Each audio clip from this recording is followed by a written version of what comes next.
Well. Greetings, everybody. What's going on? What's happening? This your girl Tiffany coming through here live in the feed. So today's topic, we have to get into a serious conversation, and nobody really want to touch on this because that's when the question becomes: are we just descendants of slaves, or are we descendants of slave traders, or are we descendants of both? Now, why am I asking this question about slave traders? Because we have to have an honest conversation and we have to talk about the reality of the slave trade, the Atlantic slave trade, because there's a lot that we still don't know and or that has been left out of the conversation. See, it's go deeper than what we thought, right? We thought it was Europeans coming in there, taking over the land and uh, snatching people up, bring them to the Atlantic world.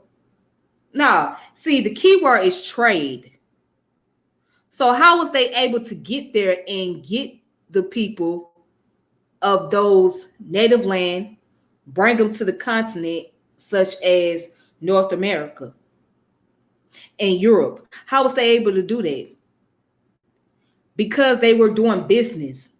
They were doing business with those who were in the land. And those were African people. Those were African slave traders. And that's how they was able to get access to African slaves. Now, I have sources, I have articles, and I have some books that I want you guys to check out. But let me go to the first article that I have in mind. Hold on.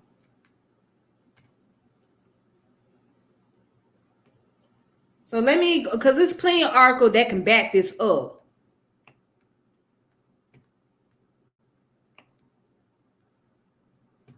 There's plenty of articles.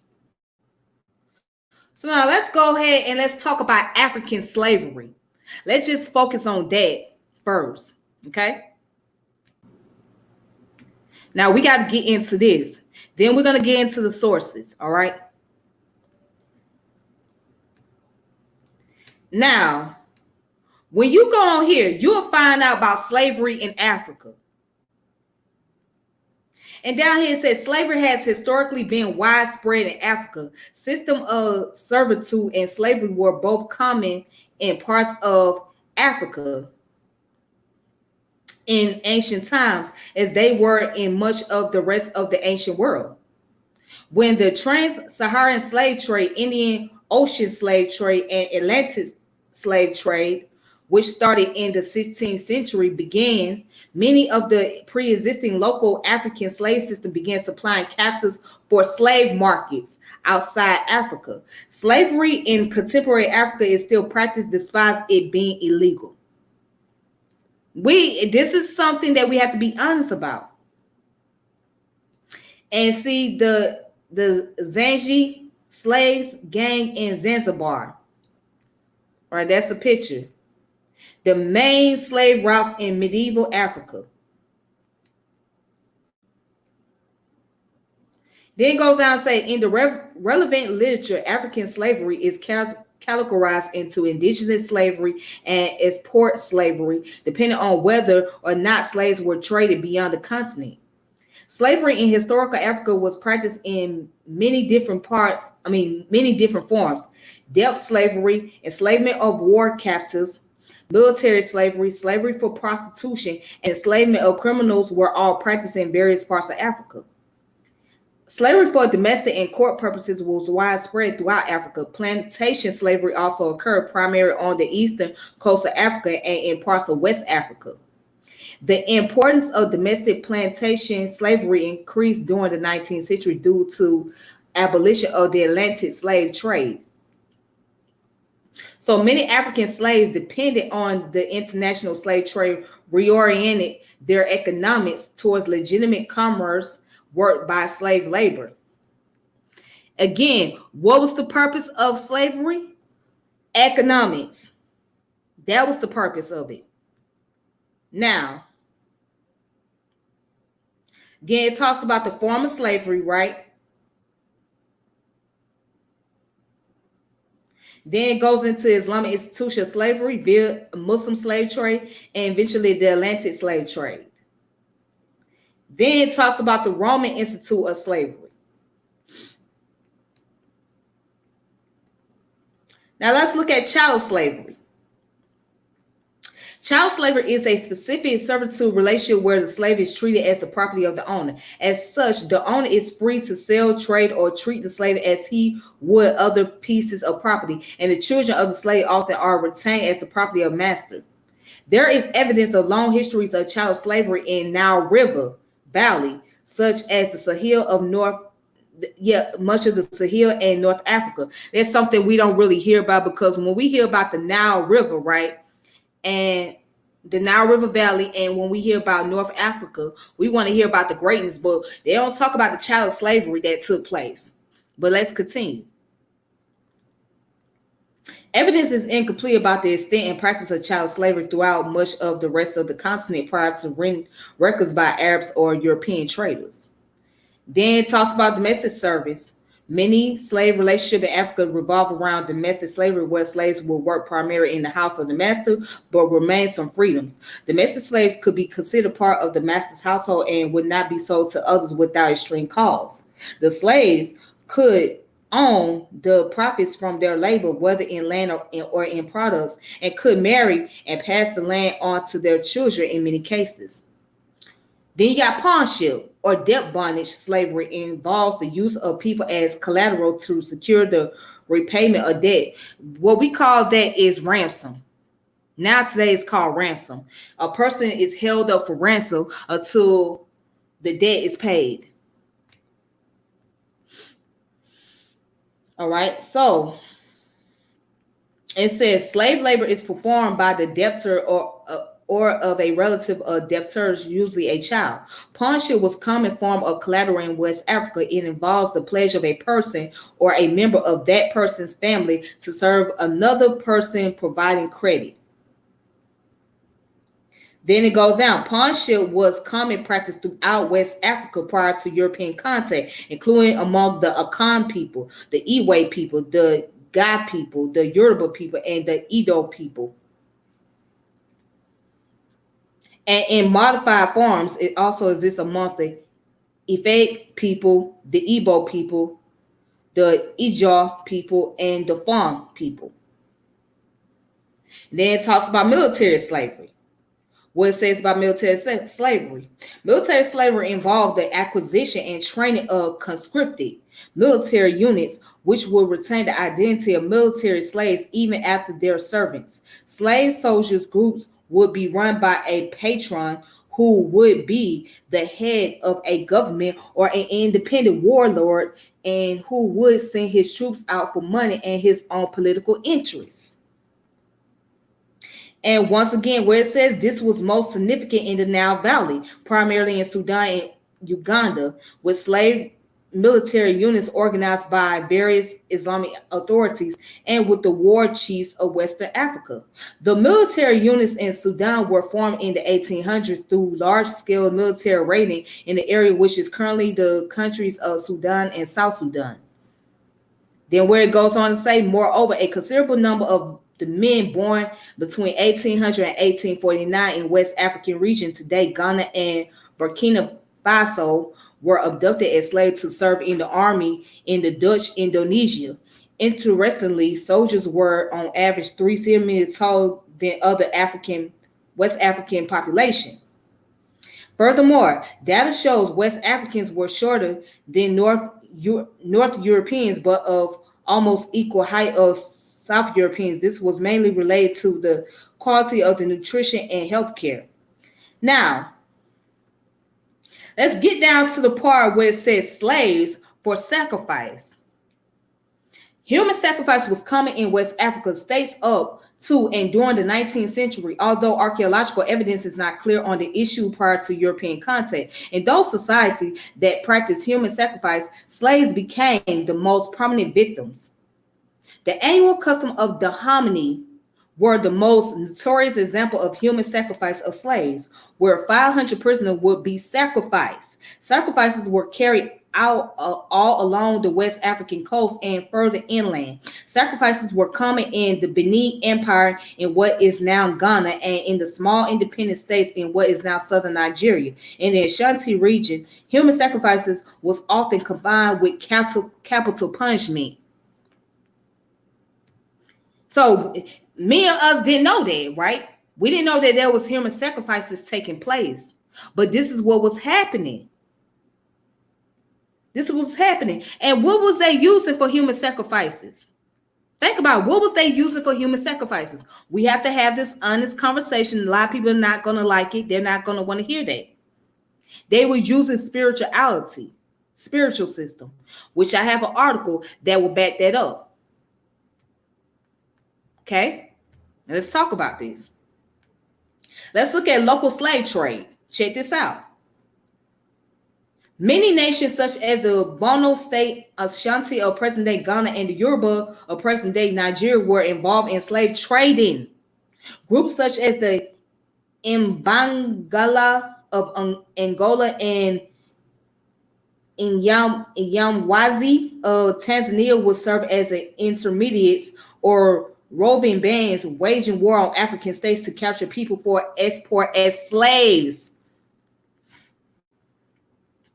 Historian John Thornton and Linda Haywood of Boston University have estimated that of the Africans captured and then sold as slaves to the New World in the Atlantic slave trade, around 90% were enslaved by fellow Africans who sold them to European traders.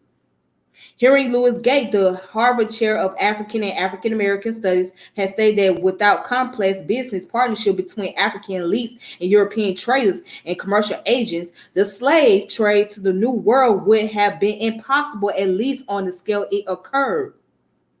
The entire Bobi ethnic group descend from escaped intertribal slaves owned by various West Central African ethnic groups. Now let's go back. Let's highlight this for a moment. What does it say? The Bono state, Ashanti of present-day Ghana, the Yoruba of present-day Nigeria were involved in slave trading. Groups such as the Mbangala of Angola and Nyamwazi of Tanzania, they served as intermediaries of or revolting bands waging war on African states to capture people for export as slaves. This is what it is. This ain't something that I am making up. This is just that's what it is. This is what they were doing. So basically I'm saying that slavery was already taking place in Africa. It was already happening. Okay, there was various forms of slavery happening in West Africa. As you can see, the local slave trade was taking place before they went to the Atlantic, before they even did business with the European. So the question is, are we a descendant of the slaves? Are we just a descendant of the slaves? No, we're not just a descendant of the slaves. We also are descendants of the slave traders as well. And eventually those slave traders became slaves themselves. Not all of them, but there are those of them that became slaves themselves. And I have a book, and one of them was this guy right here, Ibrahim Sore. He was a Fulani. He was a prince. Okay?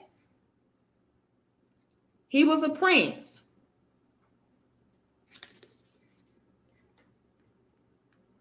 And guess what happened to him? He came from the west coast of Africa. He was responsible to making sure that the slaves were sent off into the the market or in the location area until the Europeans came and got them and put them on the slave ship. That was his job. And eventually, there was a guy named Thomas Foster that took him and put him in the boat with everybody else. He was trying to beg this man. He said, I am not one of them. I am a prince. He's a prince of what's known now as Guinea-Bissau. He said, I'm a prince. I don't belong on the ship. The man said, so what? You're coming. He had no choice. And he was sent to Natchez, Mississippi. When he got sent to Mississippi, right? He was there for 40 years. At the age of 25, he was at Natchez, Mississippi. And he didn't leave until he was 65 years old. And he went back to Africa, but he did not make it to his native homeland. He ended up dying in Monrovia, Liberia.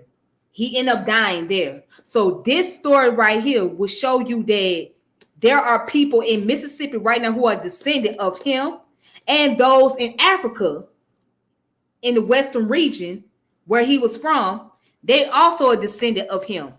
So what I'm saying is we share the common ancestors with those in Central West Africa without really knowing that. We not only share common ancestors as far as those who were slaves here in America or in the Atlantic world, but also those who were slave traders. See, if we gonna tell it, we gotta really tell it for what it is. And someone put up a post about the Dahomey tribe, because there's a movie out with Viola Davis about the Dahomey tribe. And they said, well, I hope they tell the story about the Dahomey tribe because they played their part into slavery. Now, by the way, these are all female tribes. These are all female tribes.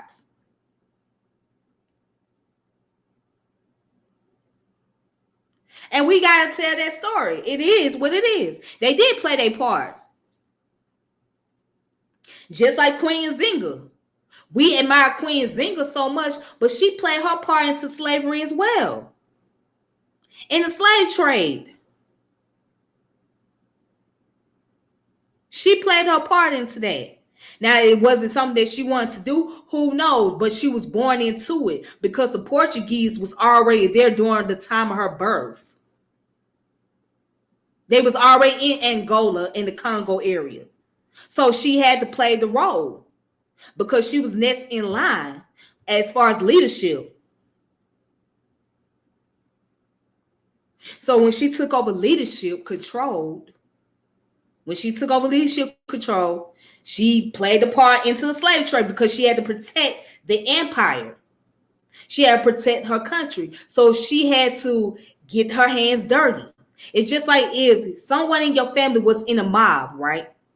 You grew up in a mafia family, and someone that is the ringleader passes away, and you're the next person in line to take over the cartel, etc. You have to operate on that level. You can't just say, well, I'm just going to get out of this and I'm going to clean my hands. So no, it doesn't work that way because you're in the middle of crisis. So you have to make a difficult decision, and you got to play your role in that. You're going to have to get your hands dirty because you're in the middle of the war. You was born into it, right? And that was her case. She was the leader, so she had to play dirty. She had to finish whatever was left off. And there's so many lists of others. There's one named Tipu Tip. Tipu Tip was an African slave trader of the central area of Africa. And he played his role by trading slaves over from Zanzibar to the Arab. So he traded the slaves from Zanzibar to the Arab people. He played his part in that. So it's a lot of stuff we are unaware. It's a lot of information that's not being told, and there's a reason why. Because that means that guilt and shame is going to come into this. And you have those in Ghana who are very remorseful about this. Okay? It's not so much of their fault per se, but it's what's been going on for a long time that was beyond their control and beyond our control. But that does not mean that we're not African descended people because of what happened. What happened. Was it wrong? Yes. We all can agree that morally speaking, it was wrong. But there was multiple factors why those slavery took place. One was economics. One was to bring about punishment. One was to bring about slave trade. One was to capture prisoners of war. One and another reason to put people into military to fight. It was multiple reasons why these things exist. But that does not mean that you're not African descent. See, when we have to deal with history, we got to deal with it from the good, the bad, and ugly. And it should not divide us as a people. It should not make us, look at each other like total stranger. I mean, my thing is, we can forgive the European for what they have done to us, right?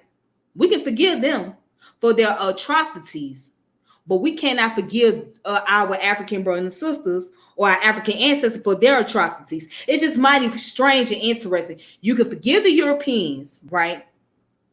Or white folks for their atrocity, but you can't forgive your African ancestors.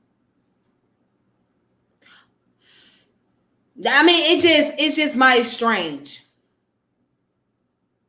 And then there were those who were coerced to sell slaves to get into the business. They was under pressure. So it was multiple reasons why the slave trade occurred. Let me go ahead and read this comment before I continue. It matter not whether you a child of slave traders or not. Those who did injustice have karma to deal with. What matters is what you did now that you here. You have today black people killing others. Of course. Yes, we do. We have black people killing each other here in America. We're going to have that constant war going on amongst us. We're going to have a constant chaos. That's with every ethnic group. There's going to always be someone within the ethnic group that's going to have an issue with another individual or another group of people because of their social stance, their political stance, their religious affiliation, street politics, etc. That's going to always be that. Okay? That's going to always be those chaos. But you only connect with those who can connect with you.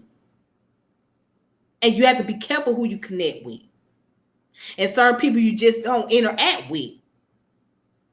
You know what I'm saying? And then we just have an issue where you got various groups that want to create their own identity, which brings about major conflict internally amongst those groups and with us as a people.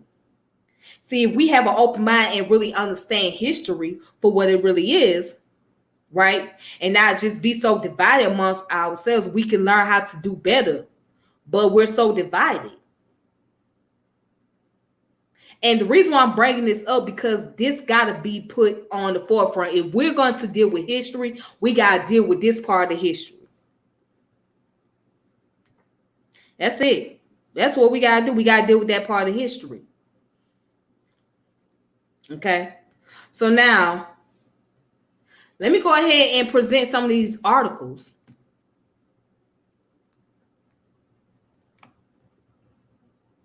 So, let's go to the first article.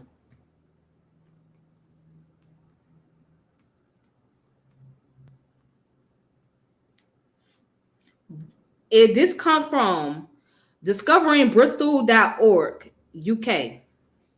It says African slave traders. The enslaved Africans bought by the European were sold by African slave traders. In West Africa, there are many different cultures and society. Social organization is very varied.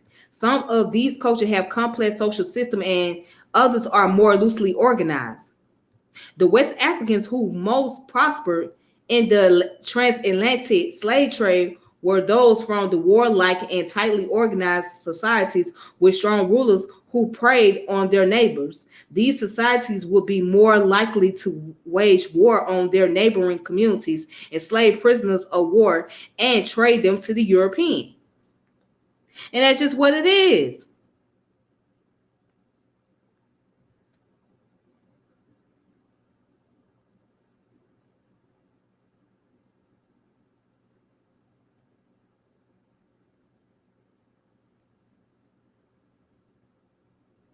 That's just what it is. We have to really deal with that.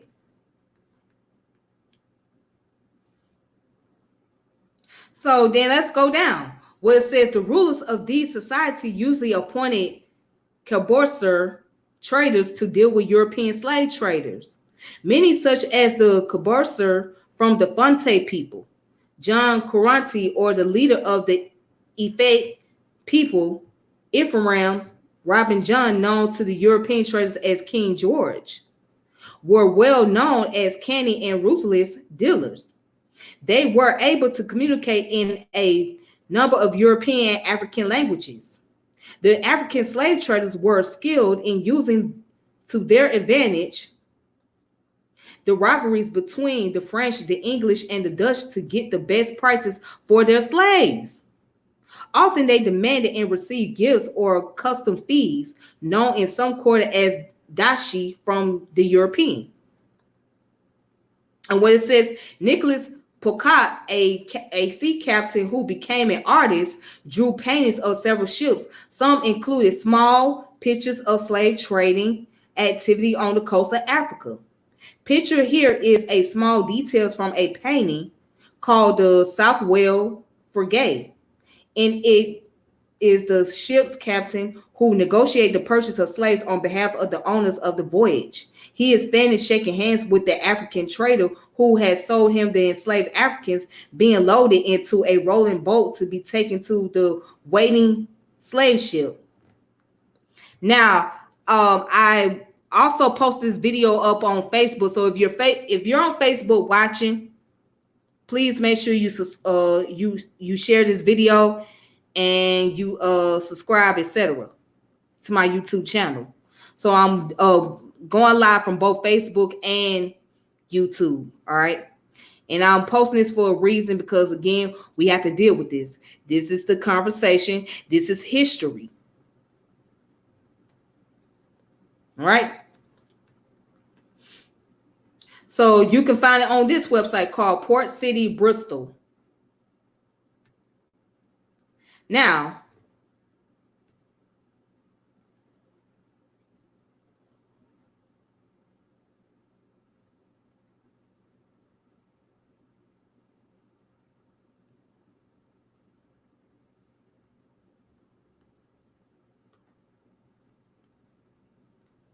all right, so now let's go to the next article. Let's go to the next article.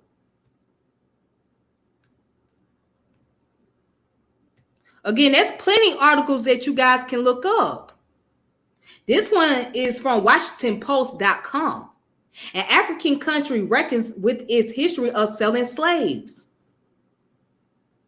It said Odua, Benin, less than a mile from what was once West Africa's biggest slave port, the departure point for more than 1 million people in chains, stands a statue of Francisco Felix de Sousa, a man regarded as the father of the city. There's a museum devoted to his family and a plaza in his name. Every few decades, his descendants proudly bestow his name, Chacha, on a de Sousa, who is appointed the clan's new patriarch. But there's one part of De Sousa legacy that is seldom addressed. After arriving here in the late 1700s from Brazil, then a Portuguese colony, he became one of the biggest slave merchants in the history of transatlantic slave trade. In Benin, where the government plans to build 2 museums devoted to the slave trade in collaboration with the Smithsonian Institution, slavery is an embattled subject. It is raised in political debates, downplayed by the descendant of slave traders, and deported by the descendant of slaves.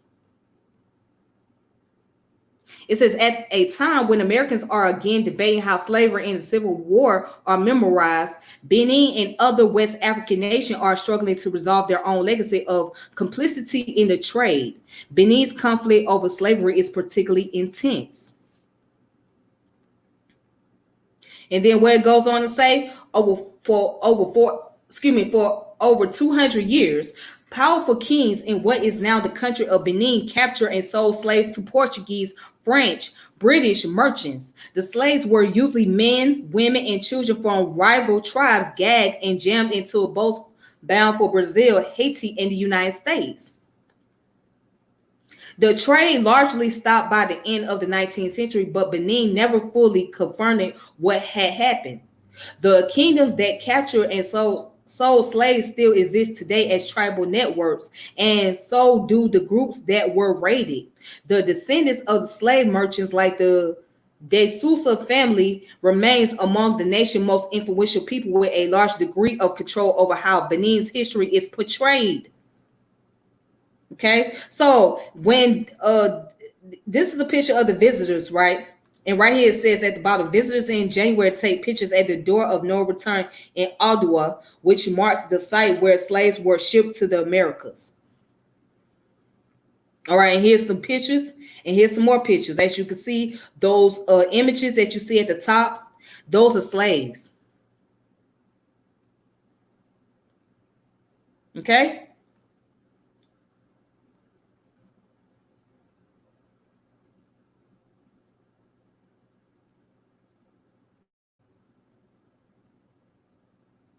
All right, now check this out right here.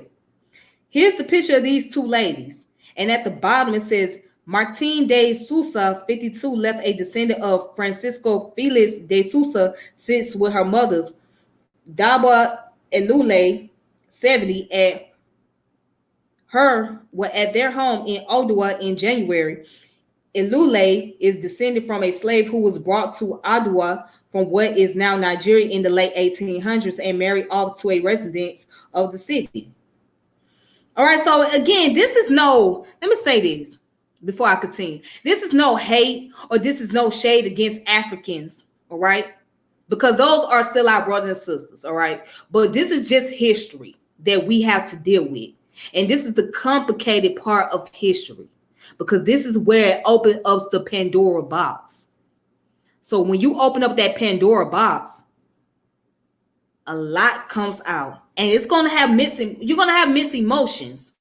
You're going to be angry. You're going to be upset, but that just does not mean that you have a lot of hate towards those African brothers and sisters. You don't have no hate towards them. You know what I'm saying? But it got to be known. You know what I'm saying? And there are people that's going to deny it because they don't want to hear the truth. But it has to be known. This is not easy. It's going to make you angry. But that's just what it is.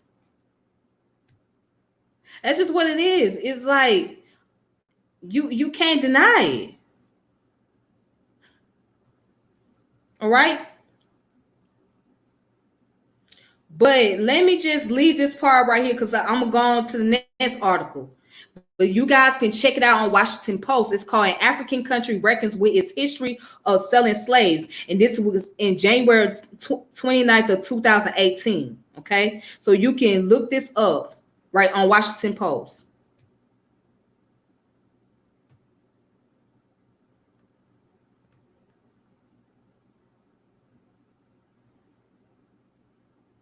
All right, and then you might be wondering, well, why am I going through all this? Because we have to really break it down. Because I'm showing that each source is there to back this up. Okay?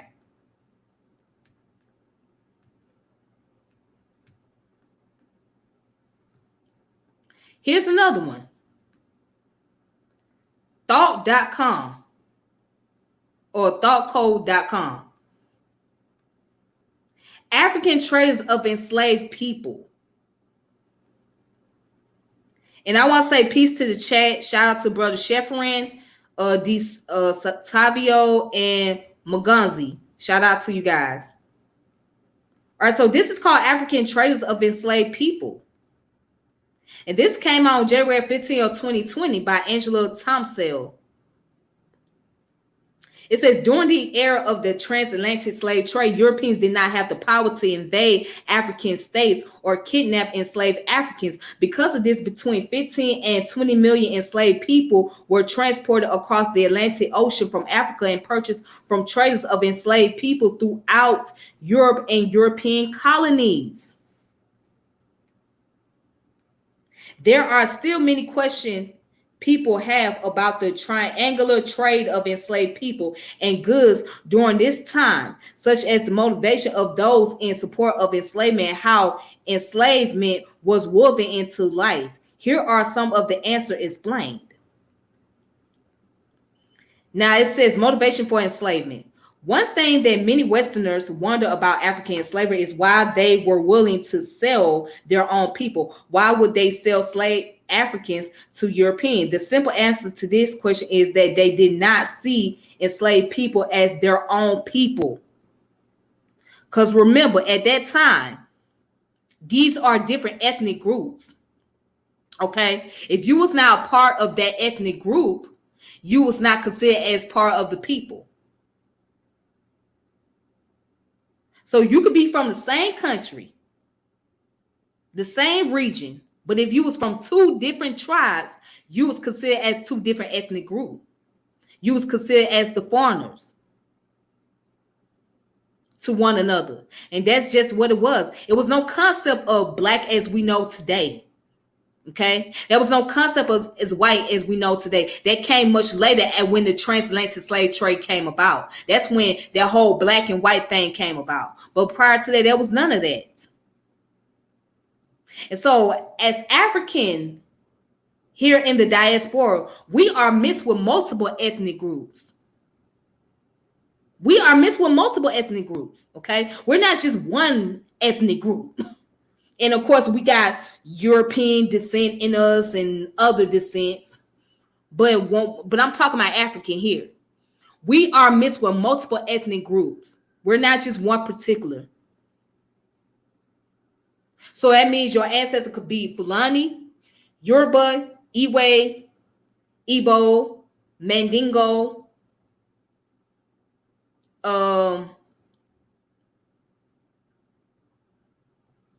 Wolof, whatever. Okay? Because that's what they did later on. When they got here, they mixed amongst themselves because they had no choice. They had no choice. So you are mixed with multiple ethnic groups. It is what it is. Now let's go back to this. It says blackness as an identity or marker of differences was at the time a preoccupation of Europeans, not Africans. There was also in this era no collective sense of being African. In other words, African traders of enslaved people felt no obligation to protect enslaved Africans because they did not regard them as their equals. So how did people become enslaved? Some enslaved people were prisoners of, and many of these may have been seen as enemies or rivals to those who sold them. Others were people who had fallen into debt. Enslaved people were different by virtue of their social and economic status, what we might think today as their class. Enslavers also kidnapped people, but again, there was no reason in their minds that made them see enslaved people as their own. That's harsh, ain't it? But that's just how it was. And it says a self-replicating cycle. Another reason that African enslavers were so willing to sell off fellow Africans was that they felt they had no other option. As the trade of enslaved people intensified in the 1600s and 1700s, it became harder not to participate in the practice in some regions of West Africa. The enormous demand for enslaved Africans led to the formation of a few African states whose economy and politics were centered around raiding for and trading enslaved people.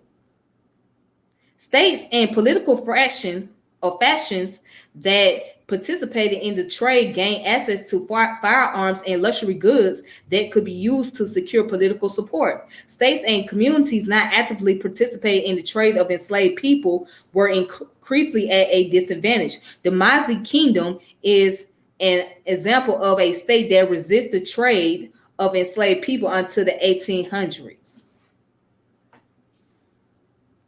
What it say? Opposition to the transatlantic slave trade. Check this out.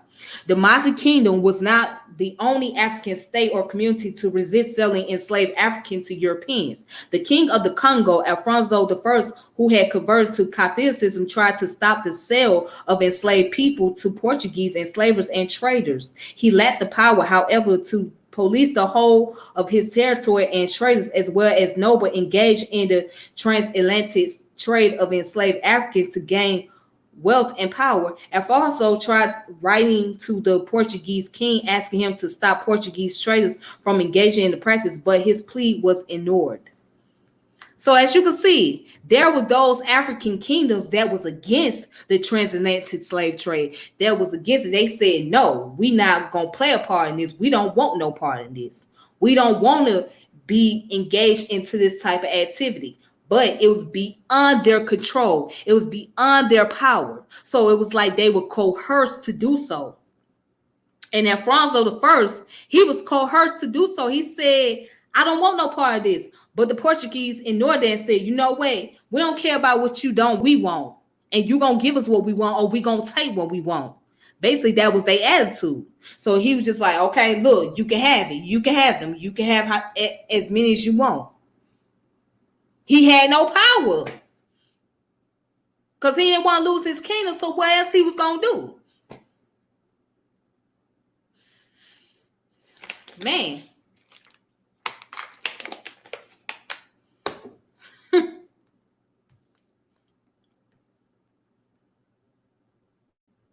And it says the Benin Empire offered a very different example. Benin sold enslaved people to Europeans when it was expanding and fighting many wars, which produced prisoners of war. Once the state stabilized, it stopped trading enslaved people until it started to decline in the 1700s. During this period of increasing instability, the state resumed participation in the trade of enslaved people.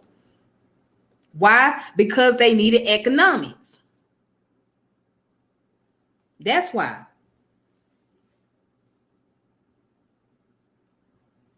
Then it goes on to say, enslavement as a part of life. It may be tempting to assume that African traders of enslaved people did not know how bad European plantation enslavement was, but they weren't naive. Not all traders would have known about the horrors of the Middle Passage or of what lies awaited enslaved Africans, but others at least had an idea. They simply didn't care. There are always going to be people willing to ruthlessly exploit others in the quest for money and power, but the story of the trade of enslaved Africans by African goes much further than a few bad people. Enslavement and the sale of enslaved people were parts of life.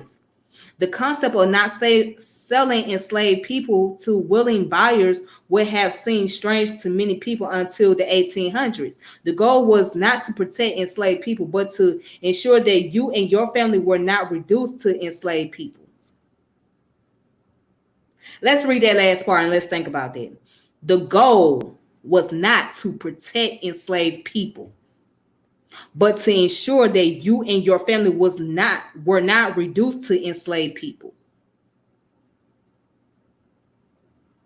So get rid of those that are enslaved, and that way you don't have association with them, because if you have association with those people, you become one of them.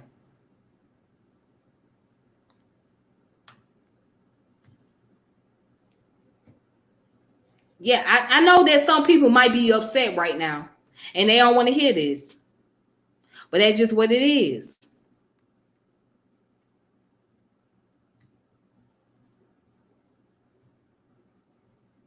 Hmm.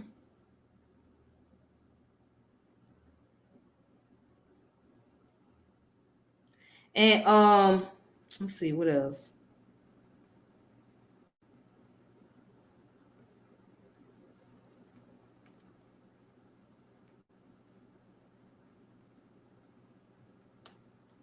Let's see. Let's go on to another article.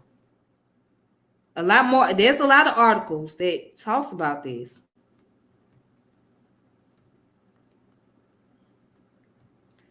What does article say? This one's called African Passage, Low Country Adaptation, African Participation and Resistance to the Trade.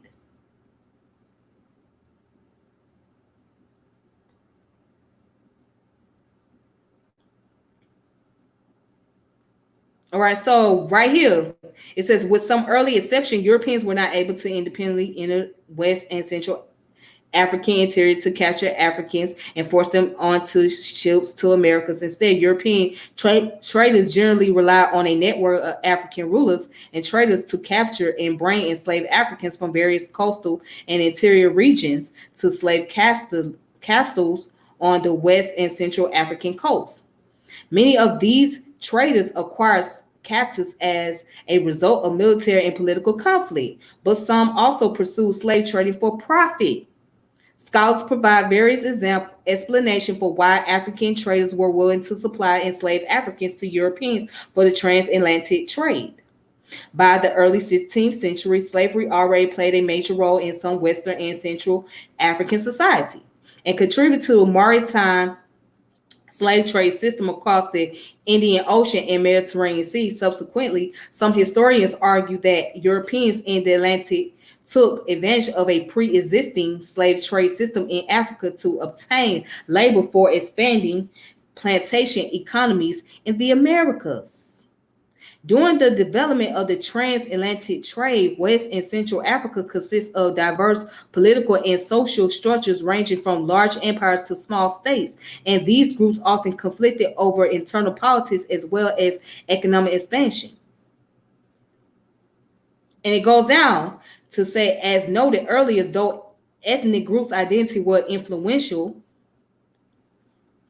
these groups did not share a common African or Black identity. Instead, they saw cultural and ethnic differences, such as Igbo, Ashanti, Mende, and Fulani, as social division. Frequent conflicts between these groups produced captives who would then circulate in the local slave trade system and eventually the transatlantic slave trade.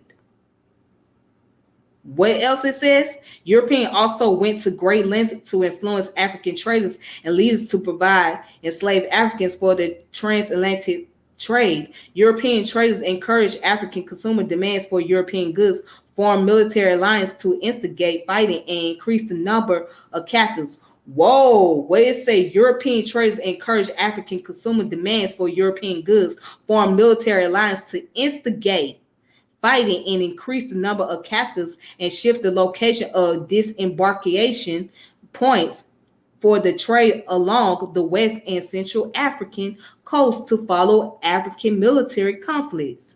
In areas of Africa and Central Africa, where slavery was not prevalent, European demand often expanded the presence of the institution in trade, but European traders still generally worked with terms set by African rulers and traders who negotiated their own interests in these trading and military alliances. Mm, it's deep. It's very deep. So again, you can check out this website. Go to LDHI, African Passage and Low Country Adaptation, African Participation Resistance to the Trade. That's deep. It's very deep.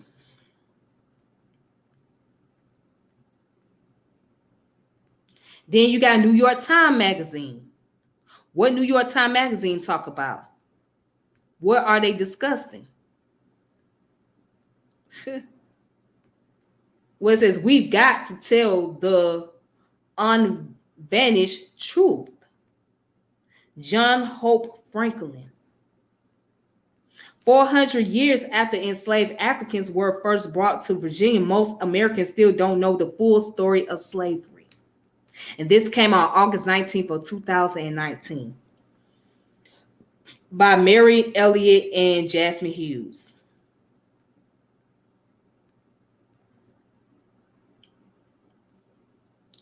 It says, sometime in 1619, a Portuguese slave ship, the Sanho was it Sanyo Ayos Bautista traveled across the Atlantic Ocean with a hull filled with human cargo. Captured Africans from Angola in southwestern Africa, the men, women, and children, most likely from the kingdoms of Indingo and Congo, endured the horrific journey bound for a life of enslavement in Mexico.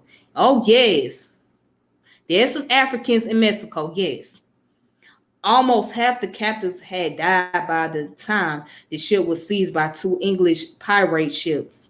The remaining Africans were taken to Point Comfort, a port near Jamestown, the capital of English colony of Virginia, which the Virginia Company of London had established 12 years earlier. The colonist John Rolfe wrote to Sir Edwin Sandys of the Virginia Company that in August 1619, a Dutch man of war arrived in the colony and brought not anything but 20 and odd Negroes, which the governor and Cape merchant brought for victuals.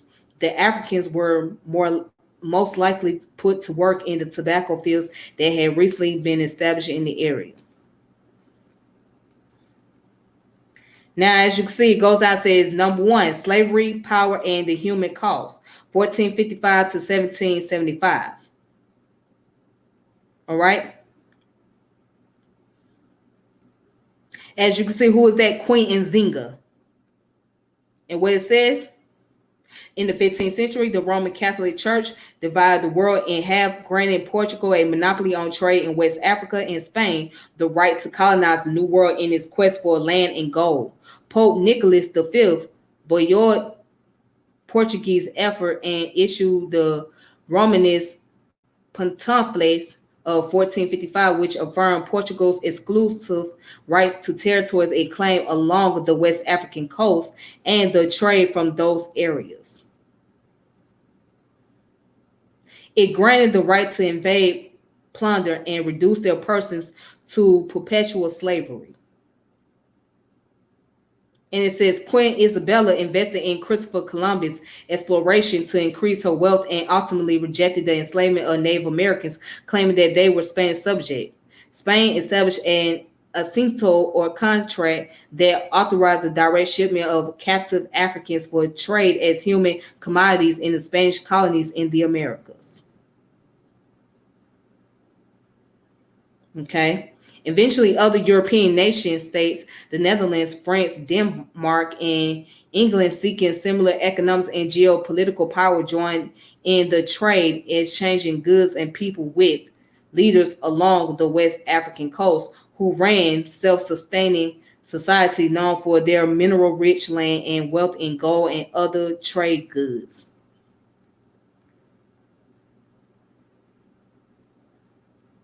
Okay, and these were the things that were used during that time. These are like shackles over here. Okay, and I'm not sure what this object is. It says right in iron ballistic block used to counterbalance the weight of enslaved persons aboard the Sanyo Jose Pekete African slave ship, which left Mozambique in 1794 and sank near what is now Cape Town, South Africa. All right, cultivating wealth and power. I don't need to go any further into that. All children born in this country shall be held bond or free only according to the condition of the mother. What is this called? All children born in this country shall be held bond or free only according to the condition of the mother. That's called partis cinquentum ventrum. That's what it's called, partis cinquentum ventrum. So partis cinquentum ventrum is the offspring follows the belly. So that means wherever the status of the mother is also the status of the child. Again, partis cinquentum ventrum is the status of the mother is also the status of the child. That was the law. So because majority of the time children will be with their mothers more than they will be with their fathers. So if you're in that same household with your mother, however your mother lived in her social economic status is how you're going to be. So if your mother was a slave, that's what you was going to be, because your mama is a slave and she's the one taking care of you. If your mama was a free woman, that's what you're going to be, because again, she's the one that's your primary caregiver.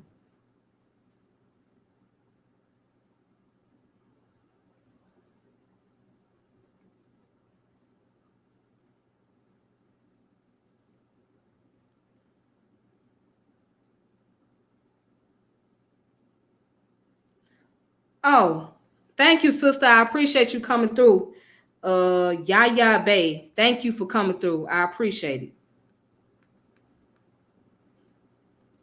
And that's just, you really got to deal with this history. You have to have an open mind to study things like this. Okay? Race encoded into law. Enslaved Africans had known freedom before they arrived in America, and they fought to regain it from the moment they were taken from their homes, rebelling on plantation sites and in urban centers. Right, so it's a lot. As you can see, you can go on New York Times magazine. Go on NewYorkTimes.com. Okay? And it's called "We Got to Tell the Unvarnished Truth." 400 years after enslaved Africans were first brought to Virginia, most Americans still don't know the full story of slavery. It's a lot. So I'm not going to really go into all of this, but okay, I'm sorry. I'm sorry, Yaya. I thought you was a woman. I'm sorry. I apologize. I apologize for that. I saw the name Yaya, so I'm thinking a woman. I apologize, brother. I apologize. Thank you for correcting me. Okay. But this is where you guys got to go. You can find this stuff online. You can find it online. This one, woo. This one's called "My Nigerian Great Grandfather Sold Slaves."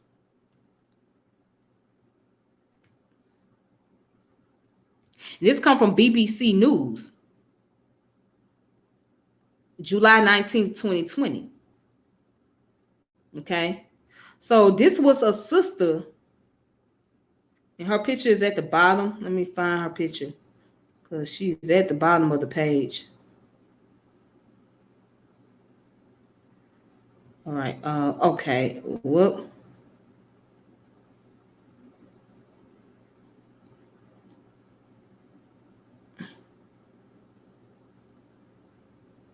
yeah, this is the sister right here that wrote this article. It's a sister.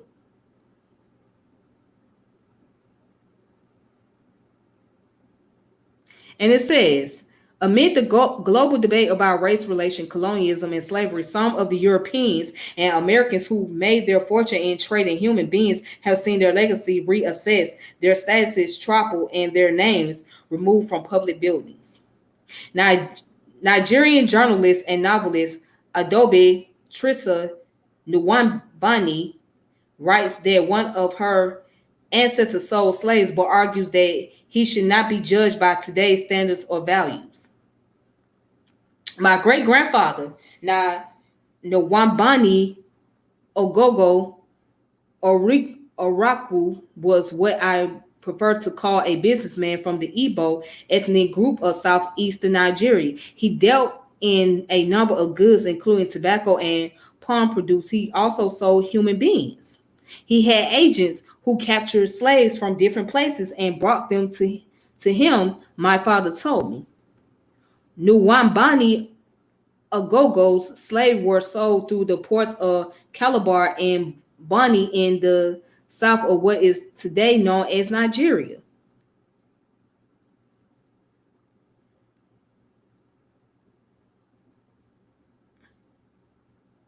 And goes on to say, people from ethnic groups along the coast, such as the Efik and Ijaw, usually acted as stevedores for the white merchants and as middlemen for Igbo traders like my great grandfather.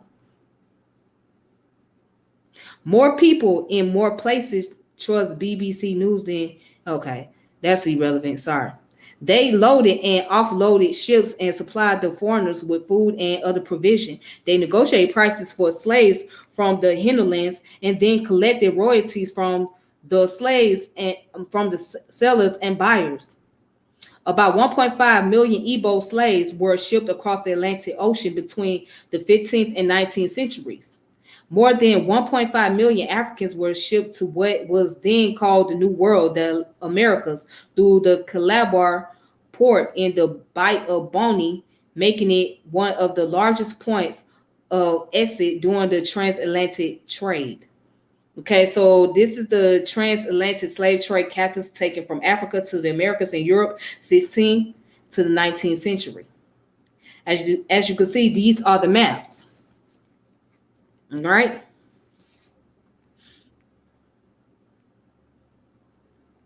All right, again, this is the lady that wrote this article. But this is what she said. She said, the only life they knew. So, Nwambani Ogogo lived in a time when the fittest survived and the bravest excelled. The concept of all men are created equal was completely alienated to traditional religion and law in his society. It would be unfair to judge a 19th century man by a 21st century principle. Assessing the people of Africa's past by today's standard would compel us to cast the majority of our heroes as villains, deny us the right to fully celebrate anyone who was not influenced by Western ideology. Igbo slave traders like my great grandfather did not suffer any crisis of social acceptance or legality. They did not need any religious or scientific justification for their action. They were simply living the life into which they were raised. That's all they knew. So basically what she's saying, during her grandfather's time and how he was raised up, that was a part of their custom. That's all and this was during the 19th century. That's how they made their living. That's how they survived.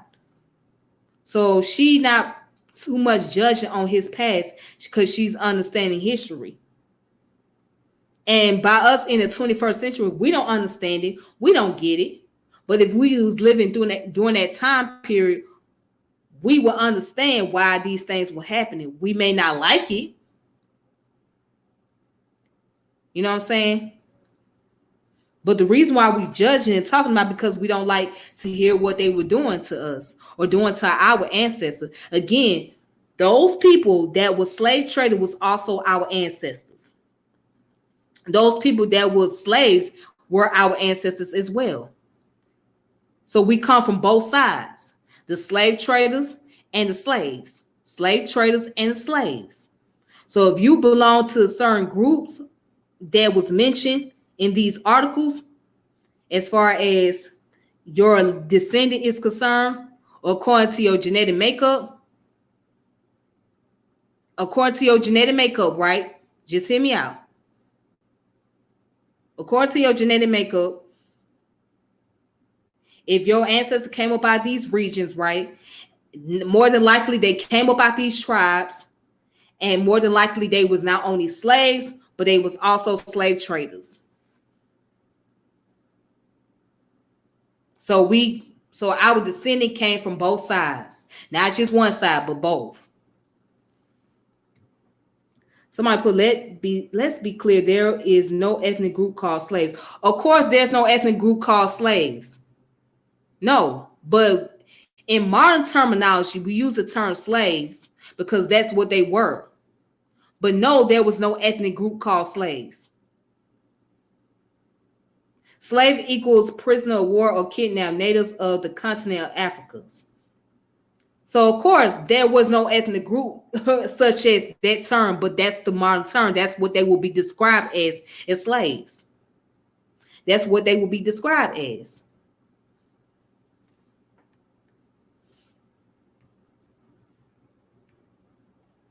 Ooh, slaves buried alive.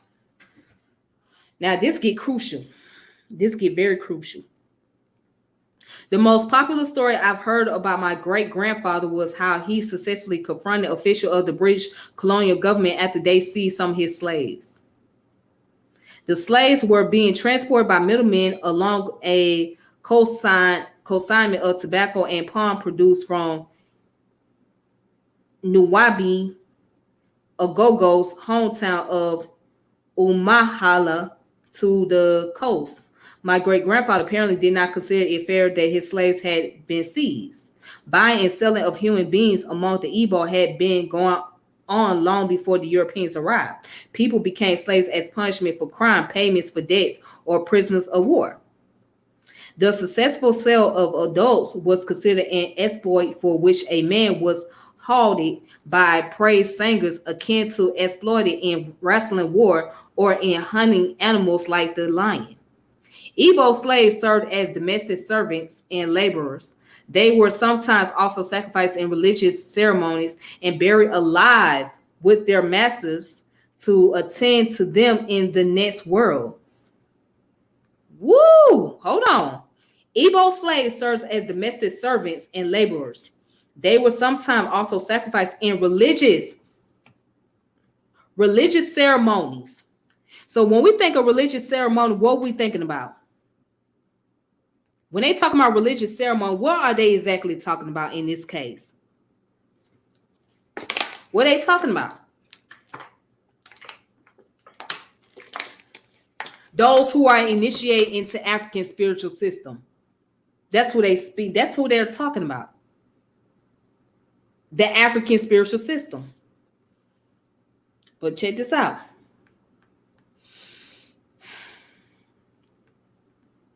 They were sometimes also sacrificed in religious ceremonies and buried alive with their masters to attend to them in the next world. Slavery was so ingrained in the culture that a number of popular Igbo proverbs make reference to it. Anyone who has no slave is his own slave.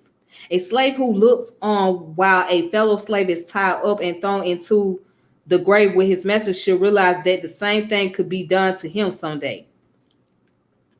And it is when the son is being given advice that the slave learns. The arrival of European merchants offered guns, mirrors, gin, and other exotic goods in exchange for human massively increased demand, leading people to kidnap others and sell them. And that coming from a woman that is part of the Igbo tribe. She's Nigerian. She is Nigerian. That comes from a Nigerian woman. And most of us got Nigerian ancestry. Either our genetics mostly consists of Senegambia or Nigerian ancestry. Why? Because Nigerian people, when they was brought here, most of them were Igbo, right? And when they was brought in certain areas of southeastern United States, they reproduced amongst each other. And when they was reproducing, more slaves came into existence in America.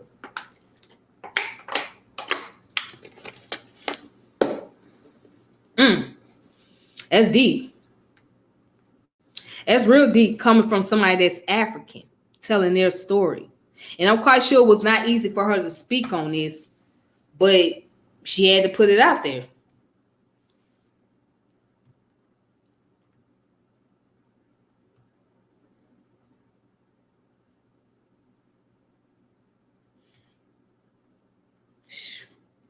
She had to.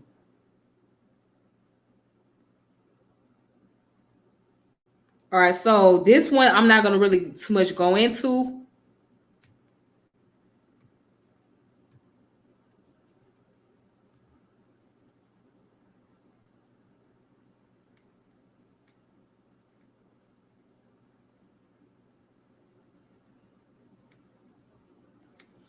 It's this come from Digital History and it's about enslavement.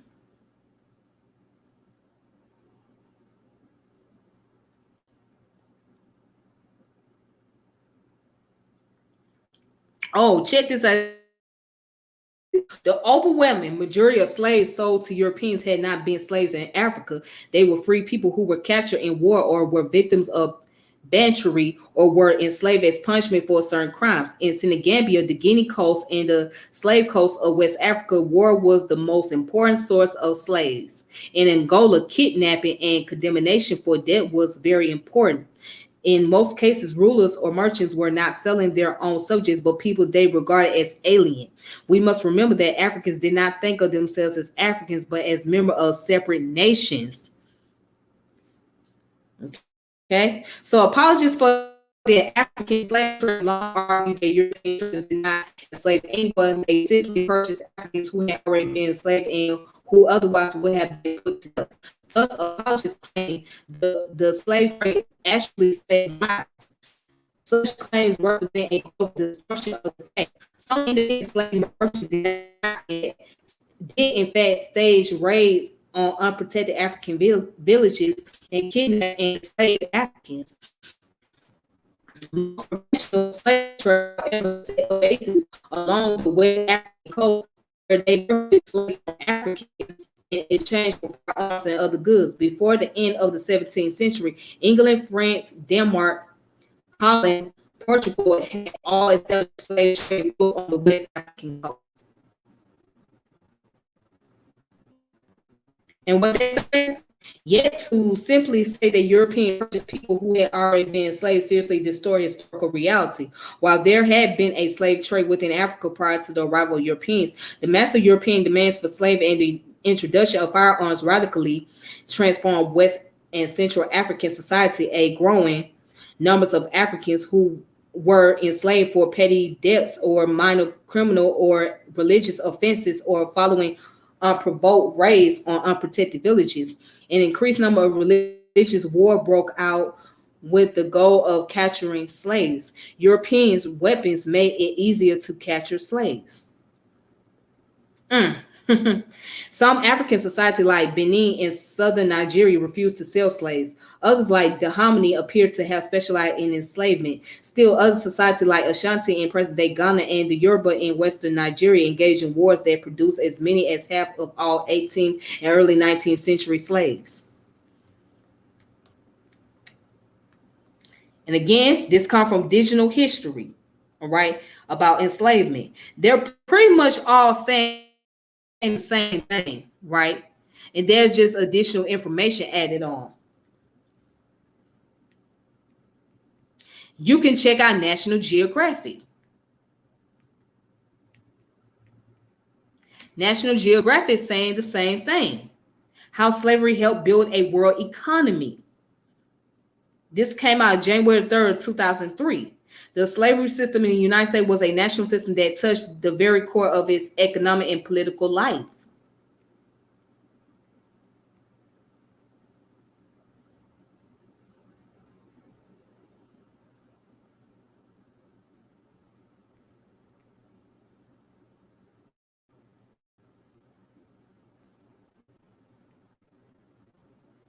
All right, so let's go to it. It says, is life so dear or peace so sweet as to be purchased at the price of chains and slavery? Forbid it. Almighty God, I know what course others may take, but as for me, give me liberty or give me death. Patrick Henry, speech in Virginia Convention, March 1775.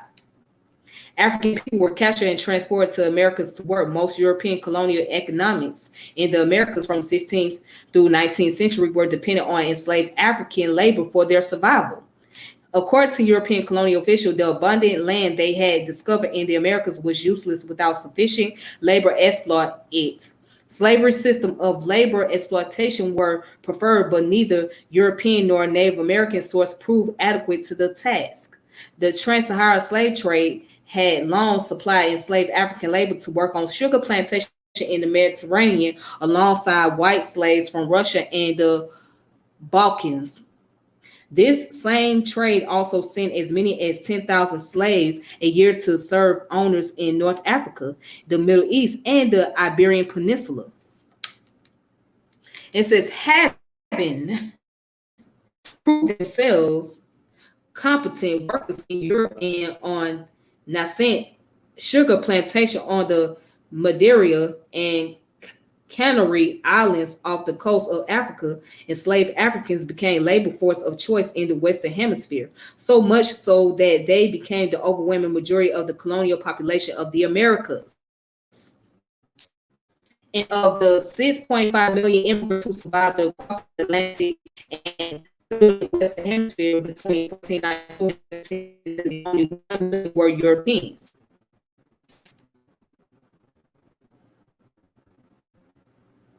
The remaining 5.5 million were African. An average of 80% of these enslaved Africans, men and women, children, were employed mostly as field workers. Women as well as children worked in some capacity. Only very young children under 6, the elderly, the sick, and the infirm escaped day-to-day work routine. And this is what they were wearing. Oh no, oh excuse me, that's advertisement. The advertisement is on here, so I have no control of it. So more than half of the enslaved African captives in the Americas were employed on the sugar plantation. Sugar developed into the leading slave-produced commodity in the Americas.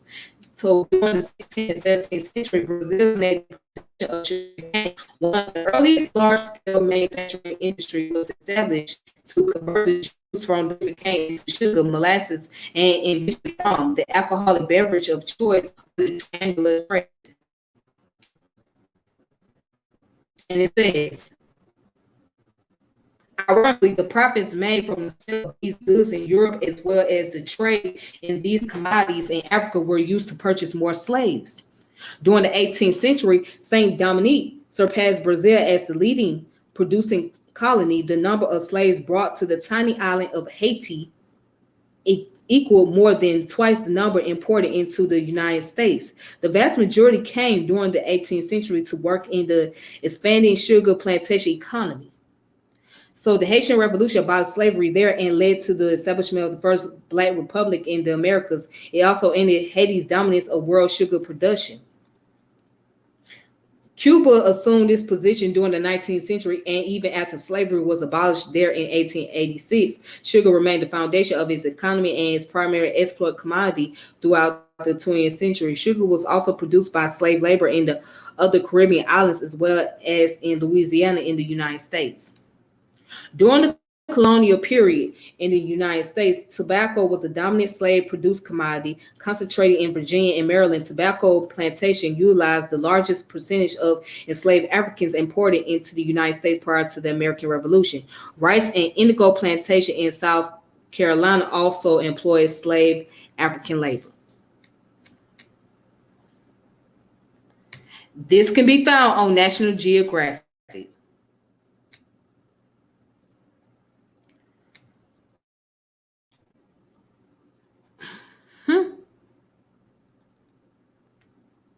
Now we going to the last part. And this last part comes from UNESCO.org. And this is Arochiwu Long Juju Slave Route, the Cave Temple Complex. So someone had to post this on their page. They happened to post this on their page, and I happened to look into this. So this get into the African religion.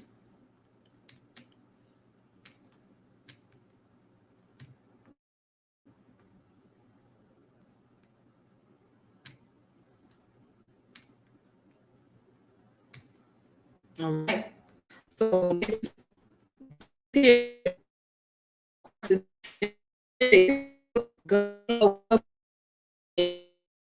cave temple. This is the main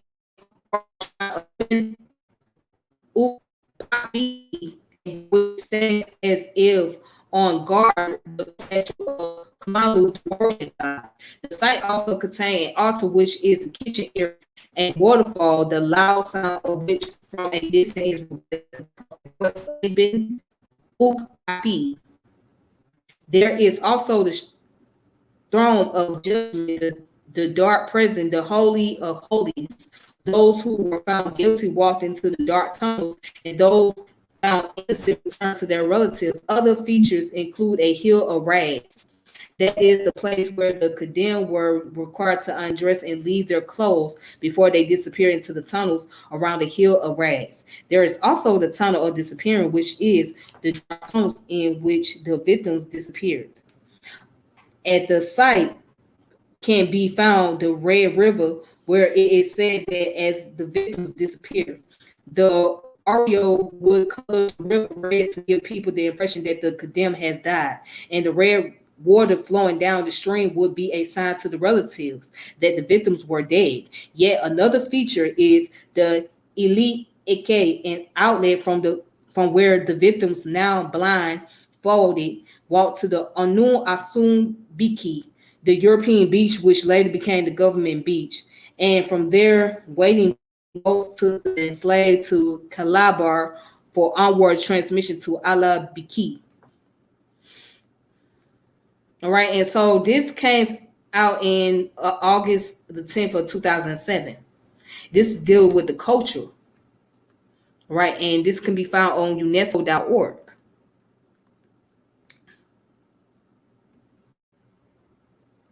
So that was the information that I want to present to you guys. Okay, so it was a lot of sources that I had to go over to pretty much prove the argument that there were African slave traders, and they traded those who they did not see as fitting to their society, or those who was prisoners of wars, or those who was captives. Okay, so you have to understand the mind frame they had at that time period. All right. So now today we can't sit around and argue that, oh, we're not descendant of those African people because they don't claim us. Well, you are. Whether they claim you or not, they can't change your genetics. Just like they can't change their genetics, because 9 times out of 10, they got some admixture too. They got admixtures. They're not just one particular tribe. They got some form of admixture in themselves. So you share a common ancestry with those from Central West Africa. And you share the same common ancestry. Their ancestor was brought here to the Americas, and your ancestors that was brought here to America came from Africa. And those that sold those Africans here to this country are their ancestors and also our ancestors. So again, we come from that both sides. We don't come from just one side. It's both sides that we come from. That's the crazy part about it, right? But that's just part of the DNA. That's part of having a bloodline. That's part of your genetics. That's something that you cannot erase. You can't just wake up and drink some bleach and think that you're going to get the African DNA out your system. You can't. That's just what you are. It is what it is. You just have to embrace that this is what I am.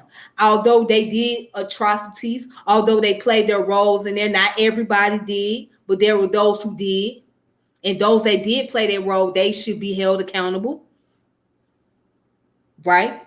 They should give us some type of dual citizenship. I agree. And there are those places that do give out dual citizenship to African Americans. You know, Ghana happened to be one of them. They open their doors, allow African Americans come to move into the country, etc.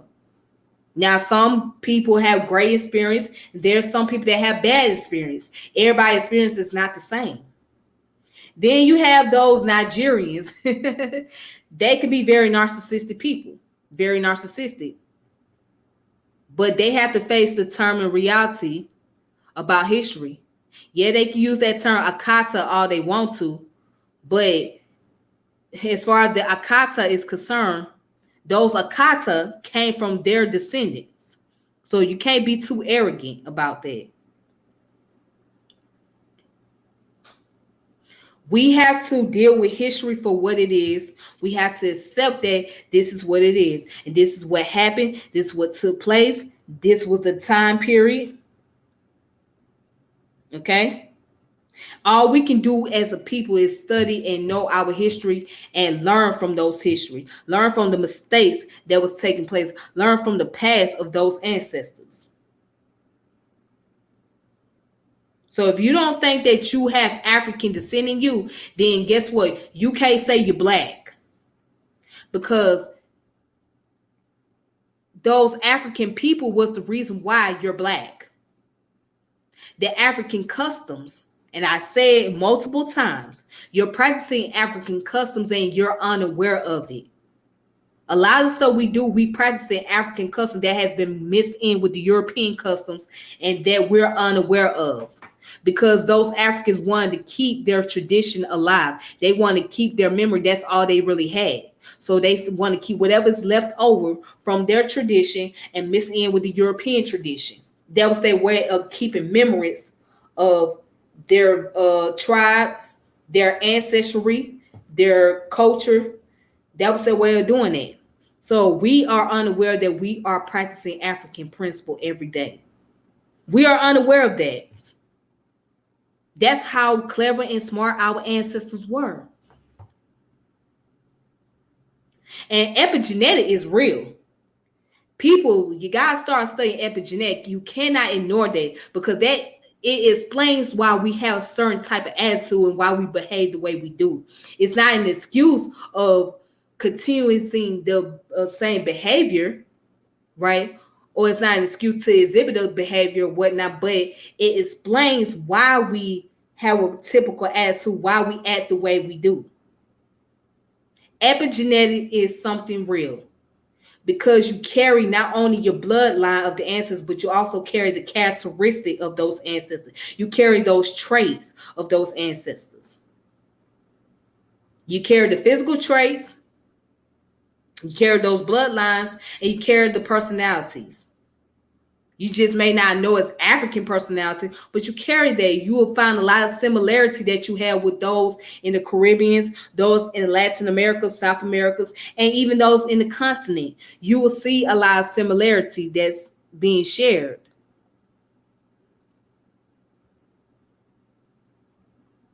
Because of the African tradition, because of the African bloodline.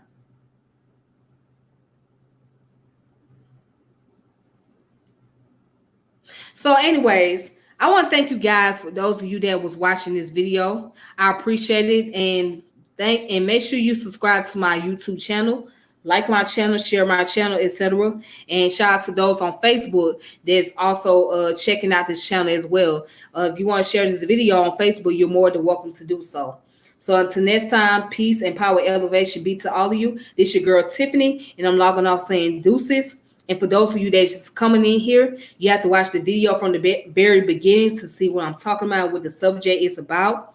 And you can give your commentaries and thoughts on this as well. So I can't guarantee you that I am going to comment back, but I am going to read those comments. Okay? All right, so make sure you subscribe to my channel and support the channel, and also support the video. Before I close out, there's some books that I suggest for y'all to look into.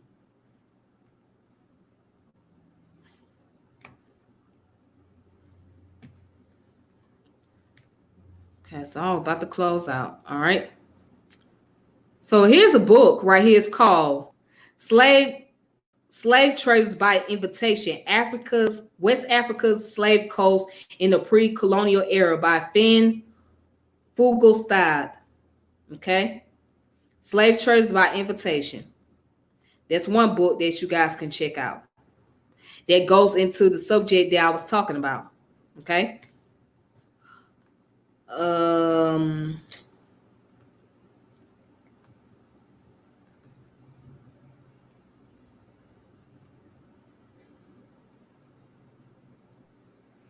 And this book right here,